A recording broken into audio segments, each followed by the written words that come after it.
Hello everybody and welcome back to Robert's Reviews. This is my second release of this Friday, the 30th of July. I previously this morning, I watched The Exchange. If you're interested in that, definitely subscribe and go take a look at that after this video. And after this video comes out, Jungle Cruise, my review for that will come out. And tomorrow, which is Saturday the 31st of July, I will be releasing my The Green Knight review. I'm going to watch it tomorrow. I didn't have time today. So definitely subscribe if you're interested in any of that. But without further ado, this is the second video, the second release of this weekend, which was Stillwater.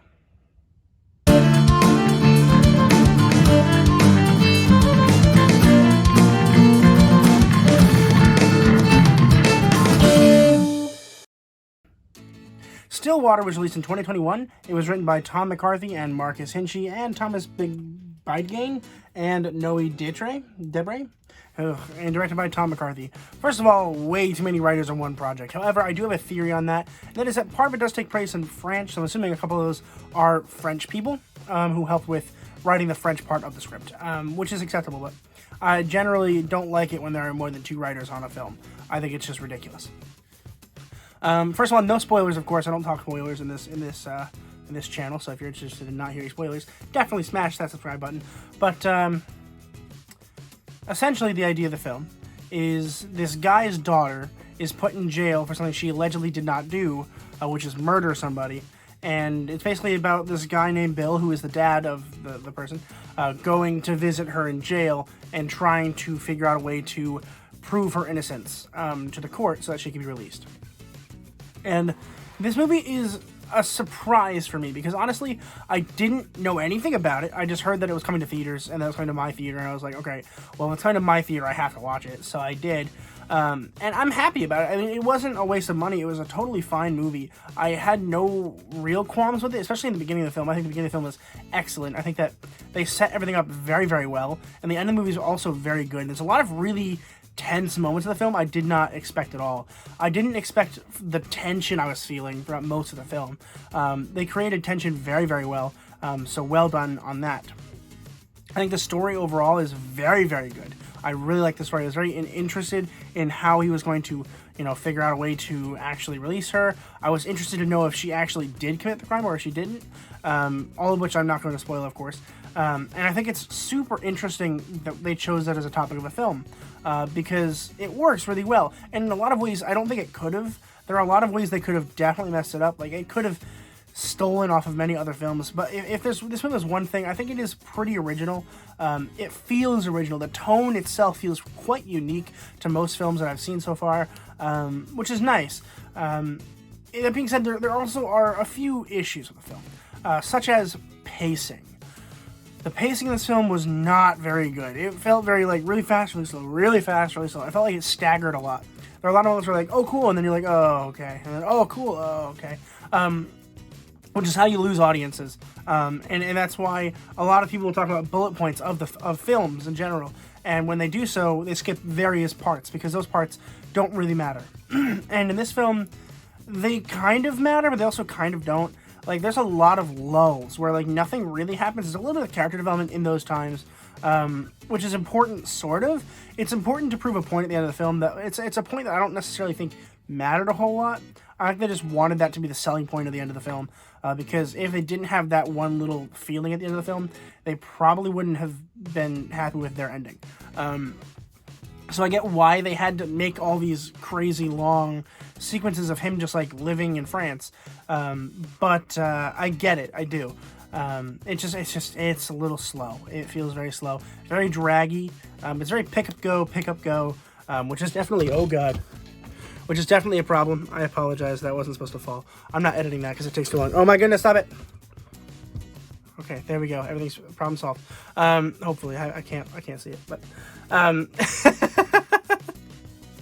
that's funny. I don't know why it fell. I don't like that. But I think that the film in general, as a whole, worked.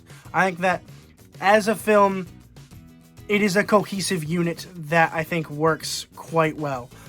So I do appreciate that level that it had. I think that it worked very well for what it needed to be, which is an entertaining film about a crime.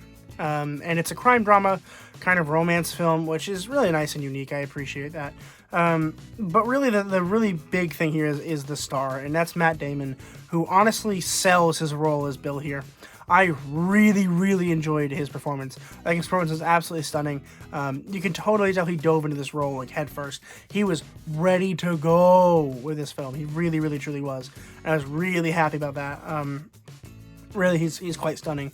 And the person who plays his daughter, who's Abigail Brenson, the daughter's Allison, is the lead in Little Miss Sunshine. I had no idea until I was doing research for the film to talk about, and I was looking at the actors to see who they were, and obviously Matt Damon. And below Matt Damon was Abigail Breslin. I was like, I've heard that name before. I clicked on it. She's the little girl from Little Miss Sunshine, which is one of my favorite movies of all time. I do have a review for that on the channel because I watched every single Steve Carell movie ever made. So if you're just watching my reviews on those, definitely hit the subscribe button and go to my playlists. But a very, very good performance from her as well, albeit shouldn't have a whole lot of screen time, so it's not really that difficult, I think. But Matt Damon definitely leads the cast. There are a couple people who are in France that I want to talk about, but I don't want to spend a whole lot of time talking about them. But they were absolutely wonderful. Like, the cast is absolutely great in this film. Wonderful, wonderful casting. Which brings me to one more point, which is the French. I don't usually have a problem when there are other languages in a film. I usually appreciate it. The only problem is I hate the French language, and it has nothing to do with France. Like, nothing against France or French people or anything like that at all, of course. But I don't like the language. I find it really confusing to listen to and really annoying to listen to. Like, I love listening to Spanish film. I've watched a lot of Spanish film, and I like Spanish film. I just, for some reason, I just can't listen to French for very long. And I think about half of this film is entirely in French and it's subtitled, which I'm okay with subtitles. I love subtitles. I watch movies with subtitles all the time. But like, it's not even the subtitles are the problem. I just hate listening to the French, which I'm not going to add to my grade of this, of course, because that's just completely prejudice on my part, in terms of language prejudice. But like, just be aware if you don't like listening to French, which a lot of people don't. I didn't know this, but I share that with a lot of people. A lot of people don't like listening to French language, but it is much of the movie, so it's kind of annoying to listen to. But beyond that, it's a fine movie. It really isn't a problem. I liked the entire arc of the story. The entire arc of the story is great. There were a lot of lulls and a lot of moments, but for the most part, very, very, very, very, very cool. I like the concept, and I hope that we get more gritty films like this in the future. But I'm going to go ahead and give Stillwater a B. Thank you guys so much for watching this video. Please consider subscribing. Once we hit 150 subscribers, I'm going to dress up like Spider-Man and go to Walmart. Very nervous for that, but it'll be fun. So definitely consider subscribing so that way we can actually do that. I'm assuming it'll be this week. We're only 5 away when I'm uploading this, so we'll see. I can't promise that I'll be able to reset immediately. I will have to wait until I definitely have time to do so, because I would need my friends to film me doing it. But as soon as I get the opportunity, I will upload that as soon as we hit 150. So definitely consider hitting the subscribe button. Definitely like the video, share with your friends, and as always, keep watching movies and television, stay educated, and I'll see you guys in the next video.